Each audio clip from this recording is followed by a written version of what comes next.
Claro, ¿no? Y para mí es un gusto estar acá nuevamente. Siempre me encanta poder compartir el conocimiento y además de eso conversar con ustedes activamente.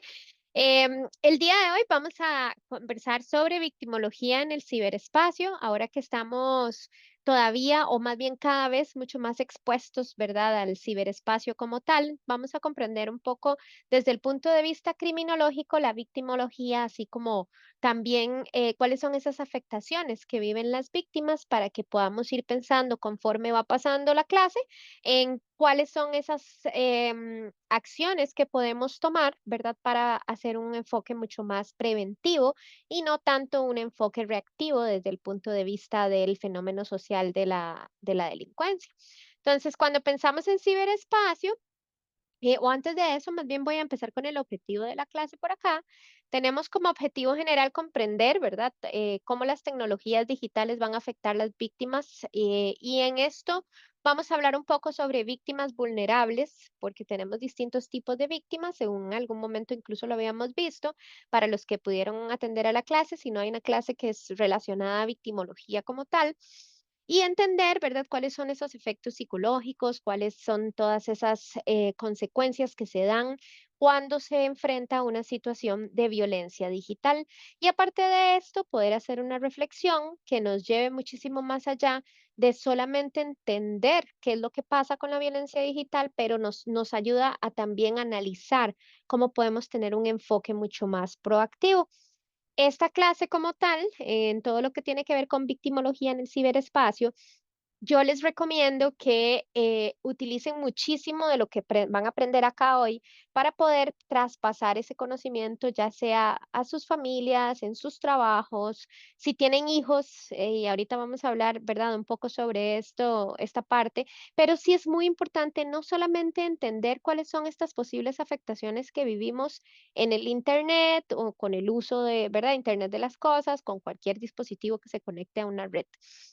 Entonces, empezando por eso, vamos a definir el ciberespacio como tal, y el ciberespacio como tal va a ser aquello que nosotros, con lo que nosotros interactuamos a través de medios digitales. Entonces, ya sea el internet, ya sea incluso, ¿verdad? Pues el teléfono, todo lo que utilizamos en el teléfono.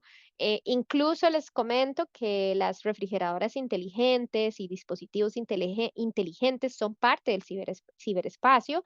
Entonces ya ahora estamos moviéndonos mucho más allá, no solamente desde el punto de vista de entrar a Internet y ver el correo o usar las redes sociales, sino que el ciberespacio se está haciendo cada vez mucho más amplio y llega a tomar parte de nuestras vidas todavía mucho más de lo que ya era antes. Después de la pandemia en el 2020, todo lo que tiene que ver con temas de digitalización, todo lo que tiene que ver con temas de incluso los fenómenos sociales, ¿verdad?, que se dan, eh, fueron modificándose. Entonces ya la delincuencia no existe solamente en el mundo físico, sino que ahora ya no es, existe también en el ciberespacio y existe de una forma bastante ya avanzada, por decirlo de alguna forma, y no solamente avanzada, sino que no estamos preparados todavía para enfrentarnos ante todo este crecimiento que estamos teniendo tecnológico. Entonces, cuando vemos la victimología digital, vamos a enfocarnos en la victimología y vamos a pensar que la victimología digital es una rama de la materia de victimología general que nos va a decir o enfocar, ¿verdad?, en el estudio de aquellas experiencias, de las necesidades y de todas las consecuencias que enfrentan las personas que son víctimas de delitos cibernéticos o de delitos, ¿verdad?, que son cometidos a través de medios digitales. Ahora, la victimología digital nos está ayudando a analizar cómo la tecnología, ¿verdad?, ya sean redes sociales, aplicaciones de mensajería, los foros, incluso ahorita les mencionaba, ¿verdad? Ahora hay plataformas incluso de videojuegos que dentro de las plataformas de videojuegos, y no es ahora, realmente tiene mucho tiempo, pero se está haciendo mucho más conocido, dentro de esas plataformas de videojuegos hay mensajería instantánea y bueno, no vayamos muy lejos, ¿verdad? Muchos de los teléfonos en los videojuegos que bajamos en los teléfonos incluso tienen mensajería instantánea. Entonces vamos a ver cómo todas estas aplicaciones facilitan en muchos aspectos, pero concentrándonos desde el fenómeno del cibercrimen, vamos a pensar en cómo esto viene a facilitar también a los cibercriminales para que cometan actos ilícitos, para que haya agresión, para aumentar la exposición de las víctimas. ¿Por qué? Porque las víctimas están el día a día en sus teléfonos, ¿verdad? Y en sus medios tecnológicos, y entonces esto aumenta que las víctimas se expongan si no conocen, ¿verdad?, del tema o si no tienen la preparación con respecto a las consecuencias del manejo o las consecuencias de navegar en el ciberespacio. Y hay una cosa muy importante de mencionar, como las víctimas, ¿verdad? En la mayoría de los delitos, si no es que en todos, la recuperación es complicada. Sabemos que no vamos a tener solo las víctimas primarias, sino vamos a tener las víctimas secundarias, terciarias, y no solo con esto vamos a tener una afectación directa, sino que también los que están alrededor se van a ver afectados. Cuando vemos la victimología digital, vamos a tener exactamente la misma dinámica. Y cuando tenemos esta dinámica, nos vamos a dar cuenta que la recuperación como tal del individuo, de la víctima, realmente no es tan sencilla, en especial cuando hay algo que queda para siempre en medios cibernéticos o medios digitales. Entonces, esa es la victimología digital. Sería pues una subcategoría, una rama de la victimología general, y se va a enfocar, ¿verdad?, en el estudio de todas estas experiencias, de toda la parte de la víctima, pero enfocándose en delitos cometidos por medios electrónicos. Vamos a pasar, ahora sí, a la violencia digital desde los ojos de la víctima. Entonces, ya ahora sí vamos a pensar, si pensamos en el análisis criminológico, ¿verdad? Y en el análisis de la víctima, nos vamos a poner un poco en el sombrero de también el ciberdelincuente. ¿Por qué? Para entender el ciberdelincuente qué quiere lograr y cómo el ciberdelincuente viene y agarra a la víctima, ¿verdad? En todo este proceso. ¿Cuáles son esos detonantes que colaboran a que la víctima sea vulnerable? Entonces voy a ir haciendo o voy a ir dando algunos ejemplos para hacerlo mucho más dinámico, y entonces vamos a empezar con los tipos de delitos digitales. Cuando nosotros vemos los tipos de delitos digitales, vamos a ver que estos son los más conocidos, están en verdad en este momento emergiendo muchísimos otros más, pero podemos ver el ciberacoso, por ejemplo. Entonces, con el ciberacoso ya se empiezan a dar situaciones en las cuales, ¿verdad? Ya después de conversar con alguien, y les voy a poner un ejemplo más práctico, cuando alguien conversa en Facebook con otra persona o incluso cualquier otra red social, ahorita es porque esa fue la que, ¿verdad?, traje de ejemplo, pero en cualquier red social, para no ponerle nombre, en una mensajería, y a veces, ¿verdad? Ya ahora sabemos que existen muchísimas plataformas en las cuales nosotros empezamos a buscar pareja, y eso se está haciendo cada vez más común y más común. Entonces, cualquiera de estas plataformas, incluso si es para buscar pareja o si es para hacer amistades, cualquiera de las razones que sea. Entonces, aquí empezamos a hacer el análisis, ¿verdad? La razón realmente no viene a ser tan importante en el principio ¿verdad? De la interacción que se está dando a nivel delictivo. ¿Por qué? Porque la razón viene a ser simplemente la razón, no hay nada más allá. Pero ¿qué pasa? Cuando nosotros sobrepasamos el análisis y ya viene la razón principal a sobrepasar, en que ya conversamos con alguien, ya ahora sí estamos haciendo una amistad o nos está agradando a alguien más allá. ¿Qué pasa si en algún momento sucede algo que decimos, no, yo creo que ya no me siento con tantas ganas, ¿verdad?, de continuar conversando con esta persona? Bueno, en algún momento se podía decir que si esa persona estaba a 5 minutos de la casa donde uno vive o a 10 minutos, era más difícil, ¿verdad? Pues quebrantar esa comunicación. Y no se pensaba en los medios digitales como un factor que fuera a afectar en quebrantar la comunicación. Con esto me refiero que hace muchos años uno decía: "No, pues dejo responder y listo, pasó". Y ahorita mucha gente también lo ve desde ese punto. Pues no funciona tan de esa manera. ¿Por qué? Porque ahora los medios digitales, las mensajerías, muchas veces tienen o ya se ha compartido información personal, ya se han compartido, ya se tiene una cuenta, ya se sabe dónde la persona vive, al menos en un radio, se sabe qué hace, muchísimas veces se saben cuál es su profesión, a qué se desempeñan. Entonces, cuando alguien viene y pone una pausa, empieza el ciberacoso. El ciberacoso se da de muchísimas formas. Cuando nosotros entramos a Internet, sabemos que podemos encontrar de todo tipo de información.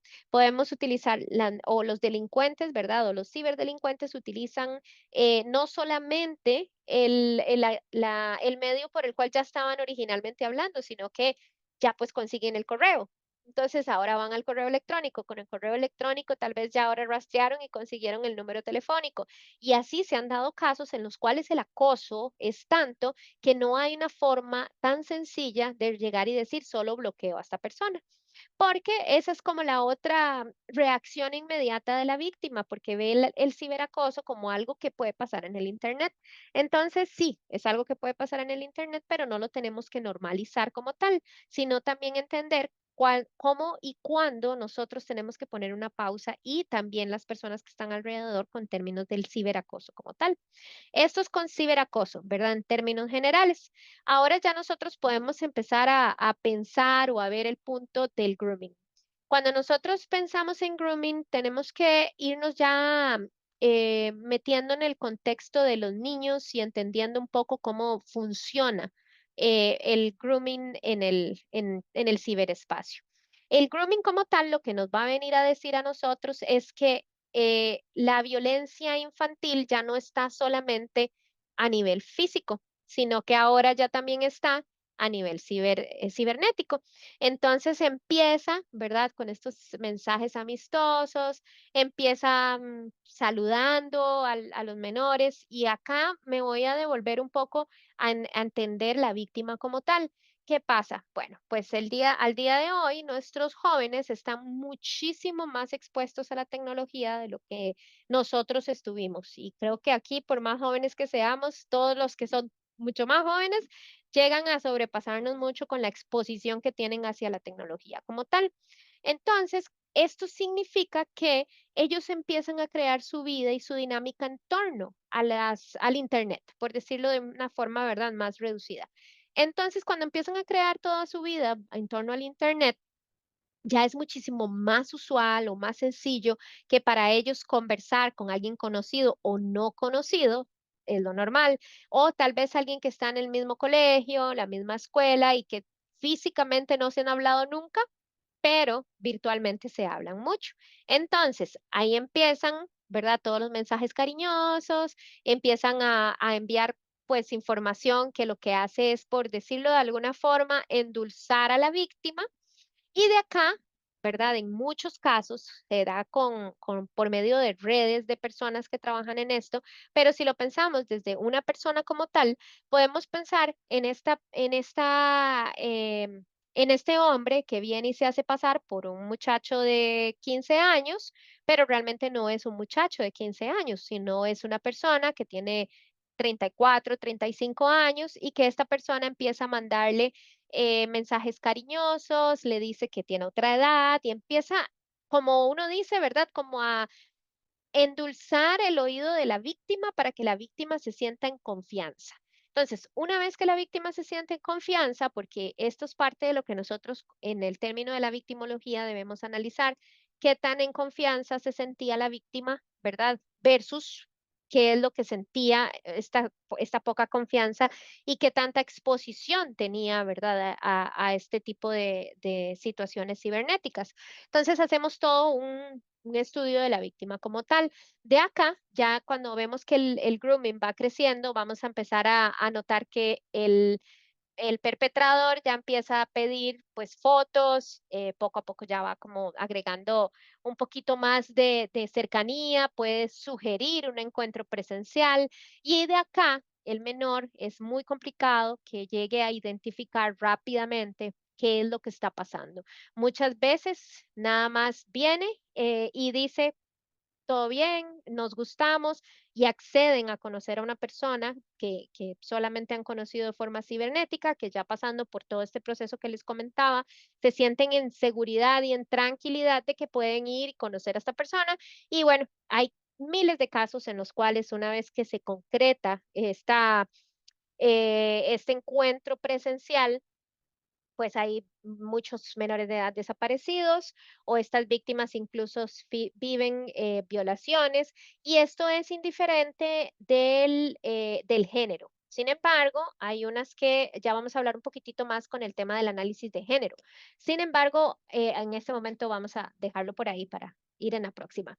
Entonces, cuando nosotros ya vemos eso, ya se consuma el delito, ¿verdad? Por medio del grooming. Y de acá hay muchas políticas internacionales y que cada país tiene para protección como tal de las personas en este tipo de delitos. Eso es el grooming como tal. Entonces, hasta ahorita, en los tipos de delitos digitales hemos visto el grooming y hemos visto el ciberacoso. Vamos a ir al doxing. El doxing es una práctica malintencionada. Entonces, la intención detrás de ello es buscar, recopilar, publicar información personal, ¿verdad? De alguna otro individuo sin consentimiento. Pero ¿por qué se hace esto? ¿Por qué se publica? Bueno, porque la idea es intimidar, acosar o dañar la reputación de la persona, o la seguridad incluso de la persona. Entonces, cuando empezamos a ver prácticas como el doxing, vamos a ver que datos financieros pueden ser expuestos.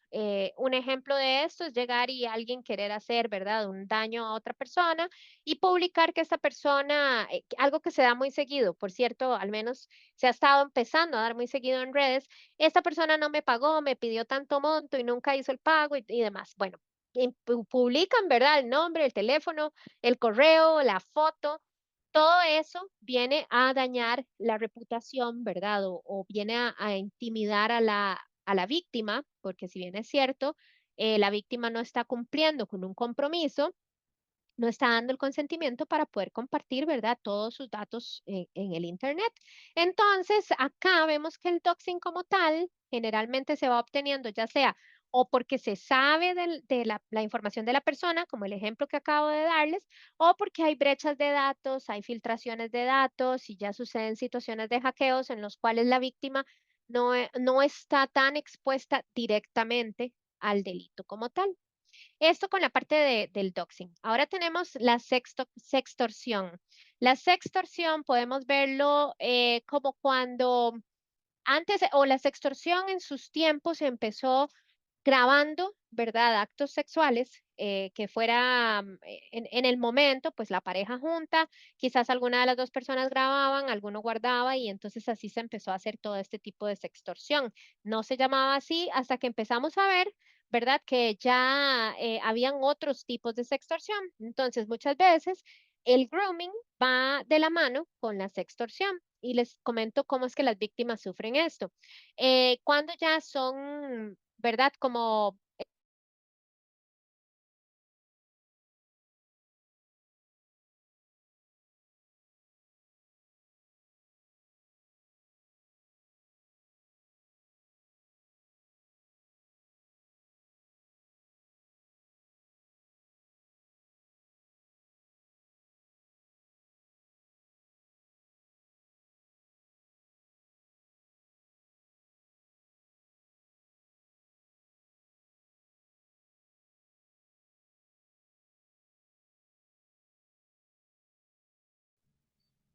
Pueden escuchar a...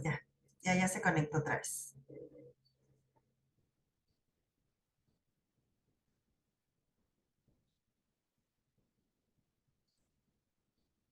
hola, hola, espero que ahí me escuchen. Me sacó Zoom, no entendí por qué. No te preocupes, Magali, ya te podemos ver y escuchar.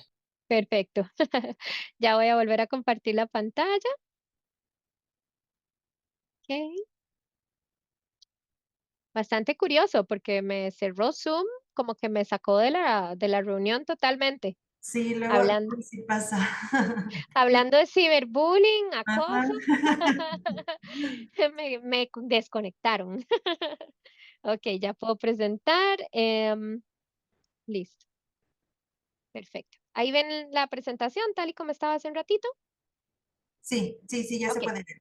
Excelente. Bueno, entonces muchas veces lo que les comentaba es que el grooming, ¿verdad? Muchas veces va alineado con la sextorsión también.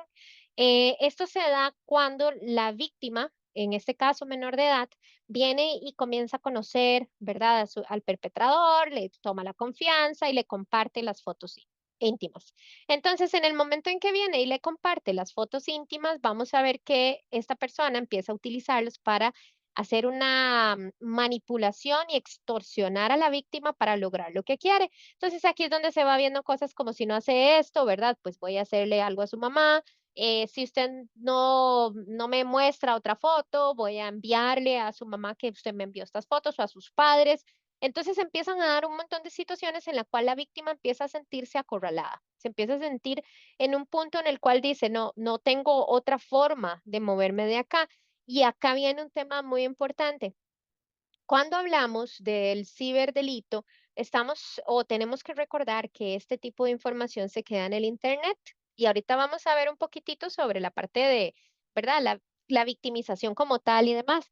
Pero partiendo del hecho de que quedan en Internet, ya nosotros podemos saber que el reintegrar a la víctima de una forma positiva, ¿verdad? Dentro de lo que es, en este caso, el ciberespacio, o incluso en su vida física, porque empieza a afectar en eso, viene a tener un gran reto en los esfuerzos que tienen los criminólogos, ¿verdad? Y los psicólogos para trabajar con este tipo de víctimas en diferentes áreas. De acá vamos a brincar entonces a entender un poco más el phishing. Cuando nosotros hablamos de phishing como tal, es algo que vivimos prácticamente día a día y lo vivimos todos, solo que a veces no nos damos, ¿verdad?, cuenta inmediatamente. El phishing como tal es este engaño digital en la que los ciberdelincuentes se van a hacer pasar por una entidad confiable, ya sea un banco, una empresa, o van a decirle, ah, es tal empresa, tal y tal cosa que ustedes nos habían contactado, necesitamos que nos ayude con esta información. Y entonces nosotros, pensando que sí es el lugar correcto, porque ellos antes de hacer todo esto hacen una ingeniería social, que la ingeniería social es entender la víctima, entender precisamente cómo la víctima se desempeña en distintas áreas, qué es lo que más accede, qué no accede, entender a la víctima en general. Entonces, muchas veces se ve súper creíble. Y acá el phishing viene a obtener contraseñas, datos de tarjetas de crédito, información, ¿verdad? Que sea de acceso a algunas cuentas corporativas o personales que vienen a producir que, por supuesto, se les robe ya no solamente datos, sino también dinero, viene por medio de mensajes de texto, viene por medio de correo, y entonces todas estas cosas vienen a jugar un papel en conjunto que provocan que las personas, pues, sean víctimas del phishing como tal. Importante mencionar que no solamente esto es una llamada, no solamente es, o sea, no se hace de una sola forma. La la víctima generalmente, puede incluso conocer del tema y puede llegar a ser engañada por medio de enlaces maliciosos, por medio de páginas o redes sociales, porque hay un sentido de urgencia que se trae en cada una de estas interacciones.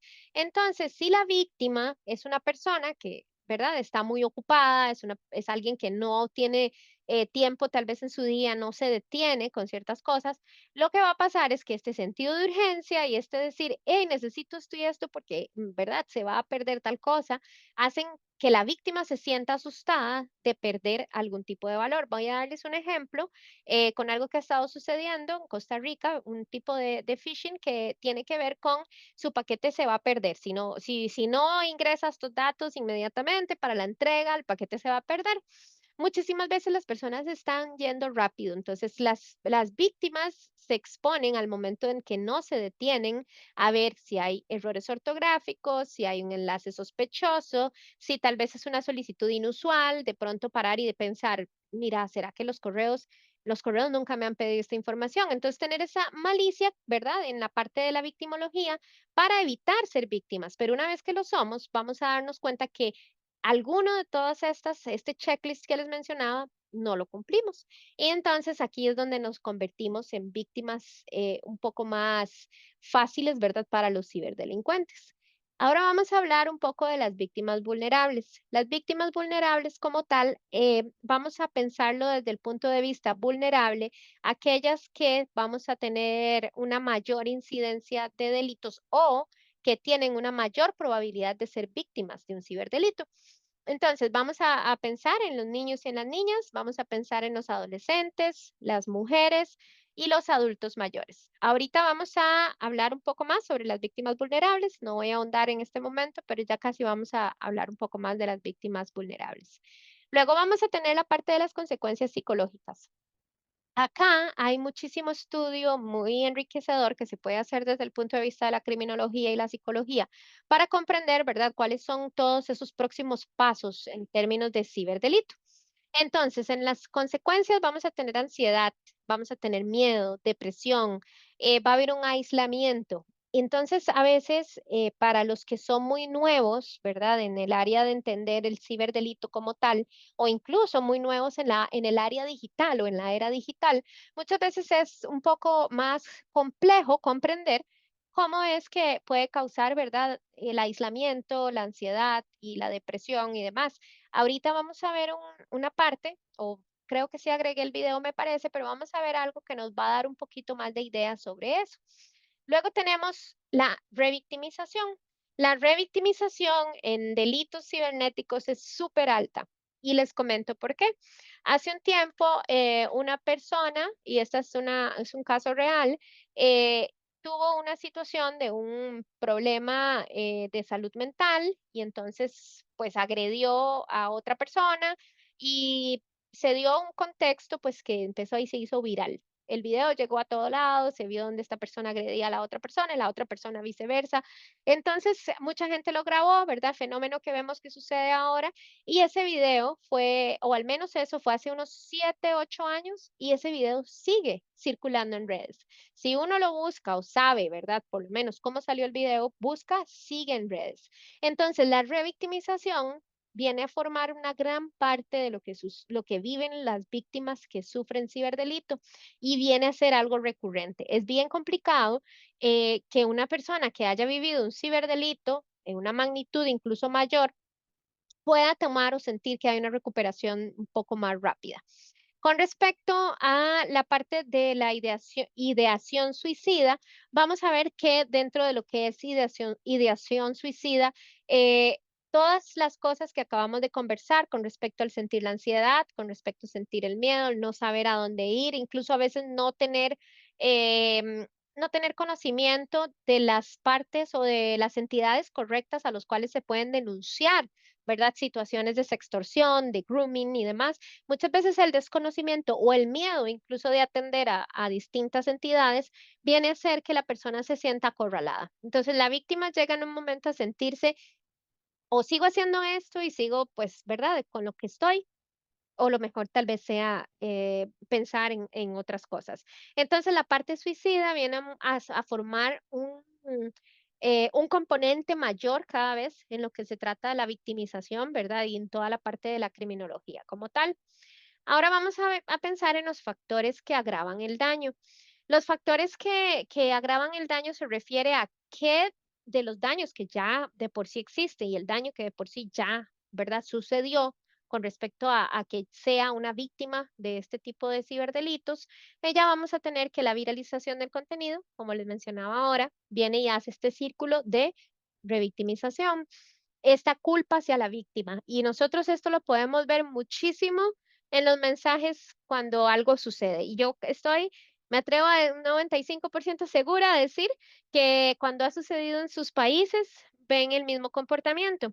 ¿Cuál es el comportamiento? Bueno, pues si una víctima vino, o bueno, basándonos en el mismo ejemplo, que les mencionaba hace un ratito, las personas vienen y empiezan siempre a decir, es que él empezó o ella empezó y es que como eso, y entonces vienen todos esos comentarios que al final culpan a la víctima y de nuevo nos vamos a devolver a que pueden terminar en ansiedad, miedo, depresión y entonces aquí es donde vemos un agravante del daño. Voy a poner un ejemplo algo que pudo haber sido un ciberdelito, no fue porque ya les explico un poco la historia. Sin embargo, hace poco se dio un caso en el cual estaba un carro, ¿verdad? Como en un mirador, y este mirador tiene una pendiente hacia el mar. Entonces, las personas estaban bajo los efectos del alcohol, lo cual ya había provocado mucha molestia en la gente alrededor del mirador, porque las personas aparentemente casi atropellan unos niños. Acá, ¿verdad? Todo viene, este es un delito, pues físico, por decirlo en alguna forma, no está todavía incluyendo ningún tipo de medio digital. Sin embargo, una persona en medio de su enojo viene y graba un video de las 2 personas que estaban bajo los efectos del alcohol y la empiezan a ofender, y a ofender, y a ofender.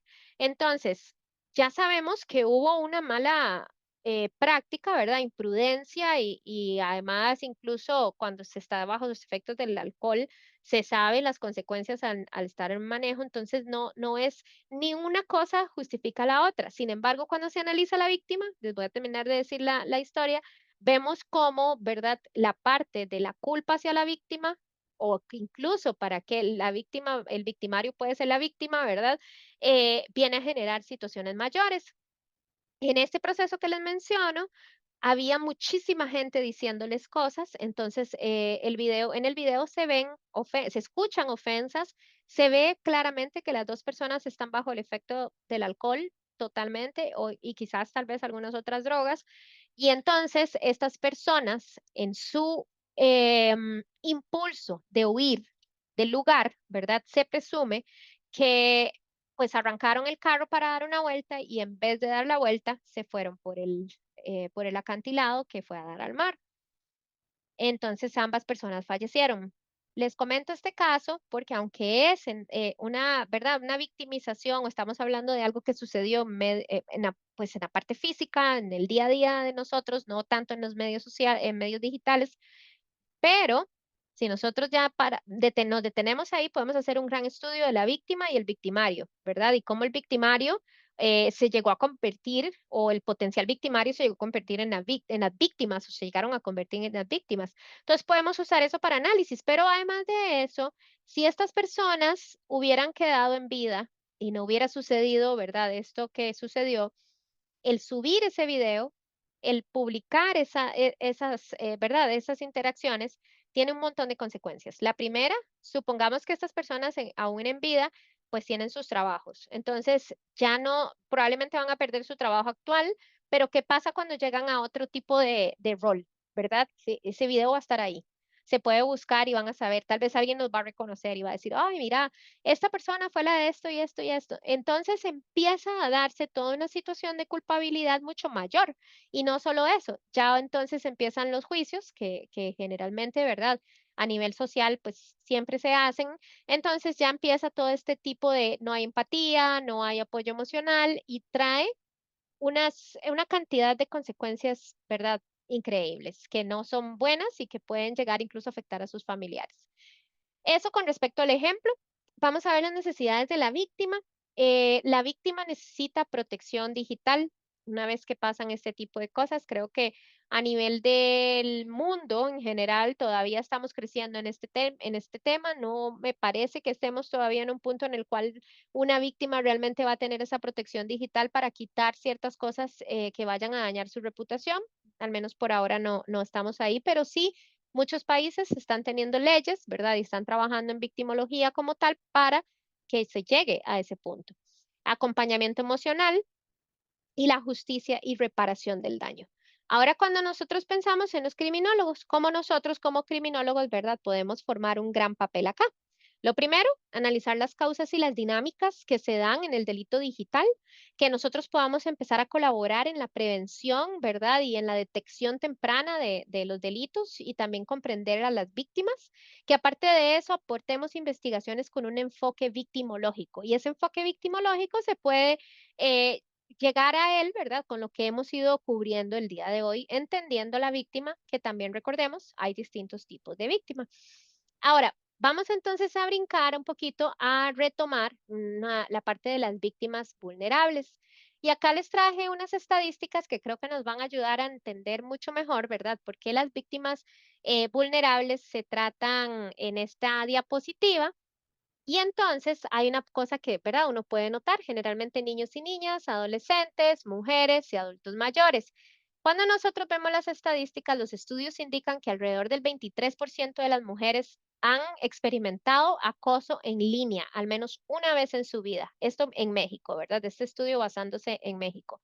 Entonces, ahí vamos a ir pensando en otro estudio. Cuando vemos todos los datos, decimos, wow, y eso que la tecnología, ¿verdad? Hasta el 2020, sí, seguía siendo la tecnología, muchos ya la utilizaban y demás, pero del 2020 para acá la utilización es muchísimo mayor.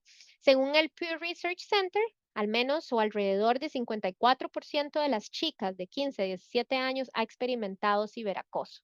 Entonces, ya aquí vemos, ¿verdad?, el gran cambio que hay de porcentaje en cuánto acoso ha presentado una chica. ¿Por qué las chicas? Esto no quiere decir que los hombres no lo puedan experimentar, y en eso tenemos que ser claros a la hora de estudiar a la víctima. Sin embargo, generalmente es el enganche se da desde la parte de, ¿verdad? Tratar como de endulzar a la víctima, tratar de ver las vulnerabilidades, y cuando ustedes ven interacciones o si llegan a tener la oportunidad de ver documentales en los cuales hay interacciones con víctimas mujeres que están dentro de estas edades, generalmente hay ofertas de cariño, ofertas de cosas que a las mujeres generalmente en una edad joven, si están teniendo situaciones o si quieren un novio y demás, es muchísimo, hay una vulnerabilidad mayor. Entonces hay muchísima incidencia de estas ofensas hacia las chicas como tal. Ahora también vemos que no tenemos solo a las chicas. Hay un 44% de los chicos de la misma edad que vienen a vivir este tipo de ciberacoso. Entonces ya no viene a ser un número tan pequeño, empieza a hacerse muchísimo más grande. Y con los chicos hay incluso una situación em, que tal vez se pueda convertir en muy compleja, que es el hecho de que cada uno de los chicos tienen siempre conversaciones o cuando tienen conversaciones, ¿verdad? Piensan que es una mujer y muchas veces quien está detrás de la conversación realmente es un hombre o una banda que ya hace trata de personas o otro tipo de cosas mucho mayores. Ahora, con respecto a los de 13 a 14 años, tenemos un 41% que también ha vivido ciberacoso. Entonces, estos números son alarmantes y cuando nosotros nos ponemos a pensar en qué tanto estamos como sociedad preparándonos en entender, en este caso, estamos entendiéndolo desde el punto de la víctima y la criminología, pero hay que preguntarse qué tanta o cuál es el porcentaje de la población que realmente está constantemente aprendiendo sobre este tema. Luego tenemos que un estudio de la OMS, de hecho, indica que cada 6 niños en edad escolar sufre ciberacoso. Esto para un estudio en Europa. Si nosotros todavía ahora vamos hilando mucho más delgado, pensamos o podríamos pensar, las víctimas entre 15 y 17 años tienen más herramientas, ¿verdad? Entre comillas, para enfrentar este tipo de situaciones, saben cómo se conocen y demás.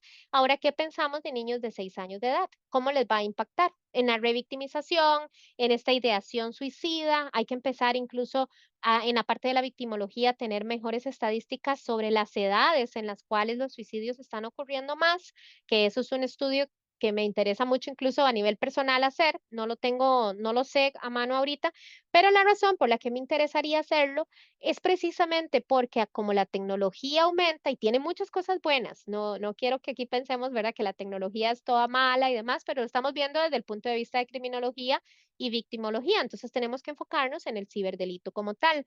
Entonces, si estamos teniendo mucha tecnología en este momento, implementando un montón de herramientas diferentes desde edades muy tempranas, entonces desde edades muy tempranas estamos teniendo a nuestros niños y jóvenes en el grooming, sextorsión, ciberacoso y probablemente son todavía unas víctimas muchísimo más sencillas desde el punto de vista del ciberdelincuente para atacar. Ahora en Costa Rica, hablando ya un poco de lo que estamos viviendo por estos lados, la ciberdelincuencia está afectando cada vez más a los adultos mayores. Entonces aquí vamos de nuevo con poblaciones vulnerables. ¿Cómo a los adultos mayores? Bueno, generalmente son con estafas y fraudes. En mi caso, ¿verdad? Mujeres se hacen pasar por interesadas en los adultos mayores o en personas que tal vez están solas y entonces les ofrecen compañía, les ofrecen salir, les ofrecen comer y entonces de un pronto a otro tienen, ¿verdad? Estafas o fraudes súper grandes cuando empiezan a enfrentar este tipo de interacciones. Aquí vemos que en el 2023 se tramitaron aproximadamente 532 delitos mensuales contra personas mayores de 65 años y se han reportado al menos unas 2.063 denuncias de fraudes a personas mayores de edad o mayores de 65 en este año 2025. Entonces, esto, porque aquí lo pusimos en distintos, quise como enfocarme en distintas áreas, pero estas estadísticas realmente son alarmantes, porque nos vamos a ir entonces también ahora a pensar en el adulto mayor. Y yo los invito nada más a hacer un análisis. ¿Cuántos adultos mayores que nosotros conocemos, mayores de 65 años, cuántos de ellos realmente conocen de la tecnología? Entonces yo les dejo la pregunta ahí, ¿cuántos de ellos solo conocen tal vez mensajería, pero no saben los riesgos porque nadie les está ayudando o nadie les está enseñando? Una buena práctica sería que nosotros, conociendo de los ciberdelitos, de la victimología, de cómo prevenir, es que tratemos de buscar este enfoque preventivo también para los adultos mayores. Voy a poner para la siguiente diapositiva. Y aquí vemos los tipos de delitos que son más comunes, ¿verdad? Para las poblaciones vulnerables, los niños y niñas, tenemos el grooming, la exposición a contenido inapropiado, la manipulación emocional en los adolescentes, ciberacoso entre pares, incluso, ¿verdad? Ofensas, ciberbullying y demás. El sexting no consensuado, ¿verdad? Que esas son las conversaciones por medio del texto, que son conversaciones sexuales. Y aparte de eso, la sextorsión, que viene a ser, ¿verdad?, la parte en que se extorsiona con las fotos o conversaciones o lo que se dijo, y hay una presión en redes sociales y ataques a la identidad del menor de edad. En el tema de las mujeres, generalmente hay violencia de género digital. Muchas veces vemos, ¿verdad?, como ahorita los 2 casos que yo les conté de ejemplo, en ese video que se estaba grabando hacia la pareja, en el ejemplo que les dije de lo del océano y el que les mencioné hace poquito, a la pareja los videos fue muy curioso porque parte de lo que yo analicé en el término de victimología es que solamente se le estaba ofendiendo a la mujer. El conductor varón, no estaba obteniendo muchas ofensas, o sea, tenía algunas, pero no eran tantas. Quien grabó era una voz masculina, y esa voz masculina le decía una cantidad de cosas que, aunque uno sabe que está mal conducir bajo los efectos del alcohol, cuando uno analiza, ¿verdad?, todo el contexto, uno dice: "Guau, es bastante fuerte". Si yo en los zapatos de esta muchacha hubiera quedado en vida, realmente eso me hubiera afectado muchísimo. Entonces, aquí desde el punto de vista de la víctima, vemos que la violencia de género digital sí se da bastante fuerte y hay mucha crítica hacia la parte de en la violencia de género, las amenazas y el control a través de las plataformas y la difusión de imágenes sin consentimiento. Y como hablamos en los adultos mayores, ¿verdad? Las estafas digitales, fraudes financieros, manipulación emocional a través de perfiles falsos y lo que conversábamos de las brechas tecnológicas como tal. Voy a detenerme acá para ver si alguien tiene alguna pregunta, comentario. Si vamos bien, espero que todos estén súper, súper emocionados con la clase. Magali, tenemos a Shok que levantó la manita. Shok, adelante. Sí. Ah, buenas tardes a todos. Quiero decir que los padres deben proteger a sus hijos y controlar con quién hablan, ah, como una persona. Ujú. Es Sí. muy importante.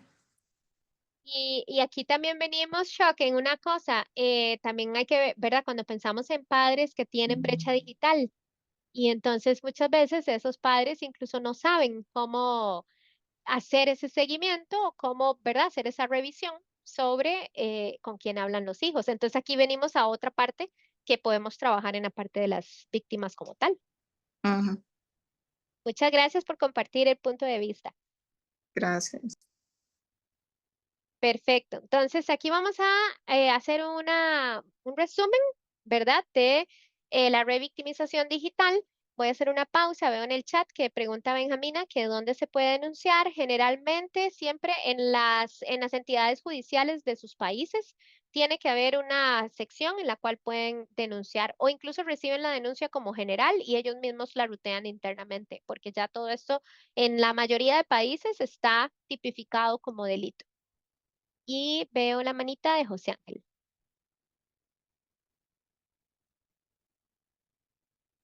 José Ángel, ándale, ya, ya, ya, Sí, ya. aquí estoy. Aquí estoy. Sí, muy interesante, Magali, Qué bueno, me alegra que les esté tus gustando. intervenciones, tus conocimientos muy claros. Únicamente quería, si me lo permites, compartir una experiencia de ataque que tuve hace unos días. Ajá, claro. El tema, bueno, fíjate que yo estoy vendiendo un vehículo y pues, lo anuncié en una página de Marketplace. Ujú, Entonces, una persona se mostró interesada y dijo, bueno, de acuerdo, estamos bien, negociamos el precio. Y me dijo, bueno, te voy a enviar una transferencia para reservar el vehículo, ¿verdad? Entonces, pero después me dice, bueno, el tipo se presentó como un local. Yo soy del Salvador, entonces él era un salvadoreño. Pero me ujú, dijo, estoy fuera del país y te voy a hacer una transferencia internacional. Cuando estábamos yo hasta ahí yo estaba muy confiado en que la transacción era normal. Cuando llegamos al punto donde me comienza a pedir datos personales del banco, entonces le digo yo, bueno, un momentito, yo te puedo dar lo que es el código SWIFT del banco para que tú lo hagas, pero no te puedo dar mi clave dinámica de mi cuenta. ujú. Entonces, me dice, no, pero se puede hacer de esa manera. Entonces le digo, dame un segundo. Pregunté al banco, les conté lo que estaba sucediendo y me dice, no, jamás des tus datos personales porque eso es una estafa. Ujú, Luego, pues retomé la llamada con él y le dije, ¿sabes qué? Este dato no te lo puedo proporcionar porque ya es un dato muy personal, ¿verdad? Que el cual no, si yo se lo entrego, pues, o sea, él tiene ya más acceso a mi información financiera y puede hacer cualquier transacción, ujú. ¿verdad? Entonces le dije, no, mejor cuando tú regreses al país, entonces nos ponemos de acuerdo y yo me comprometo en guardarte el vehículo. ¿Verdad? Ah, no, no, no puede ser, me dijo, intentémoslo. Entonces, le dije, no, esa es mi decisión y así quedemos y a ti te Ajá. interesa. Total de que después, nos pusimos a investigar un poco sobre el tipo y en efecto lo que ha pasado es que a un abogado de la República le han sustraído su identidad, la está utilizando este estafador que supuestamente está en Ecuador Ujú. y ese es el modus operandi de él para poder acceder a cuentas financieras de las personas y estafarlos. Esa es pues parte de la experiencia que quería comentarte. No, Espero y muchas sea de gracias. utilidad para muchos de los que estamos en esta plataforma. No, y sí, sí lo es, te aseguro, José Ángel, primero porque a veces pasamos estas situaciones y no las compartimos, ¿verdad? O no sabemos cómo abordarlas si se presentan. Así que muchísimas gracias por compartirla. Y veo que Ricardo tiene la mano levantada. Sí, muchas gracias. ¿Cómo Claro que sí. manejas cuando el gobierno es el primero que revictimiza a las víctimas? Por ejemplo, el ejemplo ahorita tú estás en México, En Costa Rica. en Costa Rica. Ajá. En México supuestamente hay un diputado que fue gobernador de un estado y que actualmente, como es diputado, tiene fuero, o sea, no le pueden atacar. Ujú, Y cuando su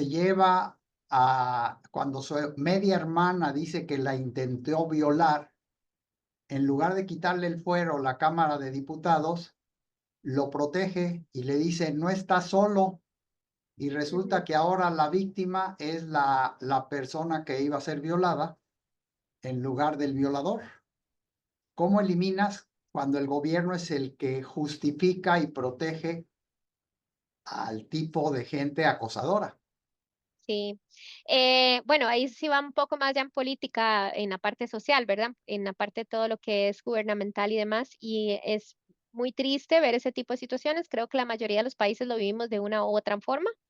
Eh, yo creo que ahí las herramientas que tenemos es la primera, conocer de la ley del país, porque aunque nadie puede alegar, ¿verdad?, desconocimiento de la ley, muchas veces no tenemos el conocimiento total. ¿Y por qué conocer de la ley? Porque siempre es importante saber qué herramientas tenemos. Está bien que si tiene, bueno, aquí en Costa Rica creo que es como, o sea, se dice, no le decimos fuero, sino la inmunidad que es lo mismo, digamos, no pueden, ¿verdad?, juzgarlos ni demás. Sin embargo, pueden hacerlo una vez salgan del gobierno, ese es un punto. Pero también, aparte de eso, ya nosotros tenemos que ver entes internacionales que nos pueden apoyar, tratar de poner denuncias. Creo que como sociedad hemos perdido mucho la fe o el creer en los gobiernos y entonces eso nos hace perder fe en el sistema como tal. Entonces no usamos otras herramientas porque al final pensamos que todo está ligado. Muchas veces lo está. Sin embargo, el cómo manejarlo, desde mi punto de vista, es hablando, tratando de traer grupos, incluso en este caso, voy a sonar, ¿verdad?, como sindicalista o estas cosas, pero tratar de traer grupos que defiendan, ¿verdad? Grupos que traten de decir, y levantar la voz por esta persona, porque en los casos como el que describiste como tal, es un poco más complejo el manejo. Sin embargo, sí están las opciones. Hay líneas de víctimas que ahorita se las voy a compartir en el chat para diferentes países. Entonces ya sabemos que se le puede dar un apoyo a la víctima ya pasando por medio de estas situaciones y buscar herramientas adicionales. Muchas gracias, Maga. Muy buena Claro. clase y además muy buena energía. Gracias, ¿eh? Ay, muchas gracias, ¿ves? Yo me voy muy contenta con eso, con todo gusto. De verdad que espero estarles transmitiendo mucho para que, ¿verdad?, podamos ayudar a otras personas, porque no solo el conocimiento que vamos adquiriendo, sino también ayudar a otras personas. Perfecto. Bueno, aquí tenemos la revictimización, que ya hablamos un poquito de eso, y tenemos lo del doxing, que también ya lo conversamos durante la clase como tal, y el impacto psicológico. En la presentación van a ver un link, ahorita creo que ya no vamos a tener tiempo, voy a ver cuánto tiempo duraba este, deme un segundo. Sí, ya ahorita no vamos a tener tiempo porque son 10 minutos, pero les recomiendo, es más, se los voy a enviar de una vez por acá por el chat. Les recomiendo que lo vean. Muy triste, pero nos da un poco más de visión real sobre lo que sucede en el mundo y sucede hace varios tiempos, solo que hasta ahorita estamos teniendo un poco más de conciencia a nivel digital. Bueno, pues la prevención desde la perspectiva de la víctima, tenemos aquí las estrategias individuales, las estrategias sociales. Yo les insto a que compartan esto con cualquier persona que ustedes conozcan que ha sido víctima de este tipo de situaciones, trabajar en las configuraciones de privacidad de redes sociales y de toda la parte pues tecnológica, ¿verdad? Tratar de tener a alguien que nos ayude a comprender cómo hacerlo para que no esté todo expuesto y aparte de eso, la educación digital desde la niñez, esto es algo por lo que yo abogo y hablo muchísimo, porque de verdad que desde niños tenemos que hacerlo y me encantaría se pueda romper esa brecha que hay con los adultos mayores. Entonces, todos tenemos un papel que jugar en este tipo de clases, en estos espacios, esos papeles, ese papel nos ayuda a que haya un poco más de concientización, redes de apoyo emocional y en las estrategias sociales, la promoción de la cultura digital, que eso es parte de lo que se podía hacer incluso en el ejemplo que estabas compartiendo, Ricardo. Los protocolos de denuncia efectivos y la educación con un enfoque de derecho, ¿verdad? De derechos humanos y un respeto por género y las diferencias.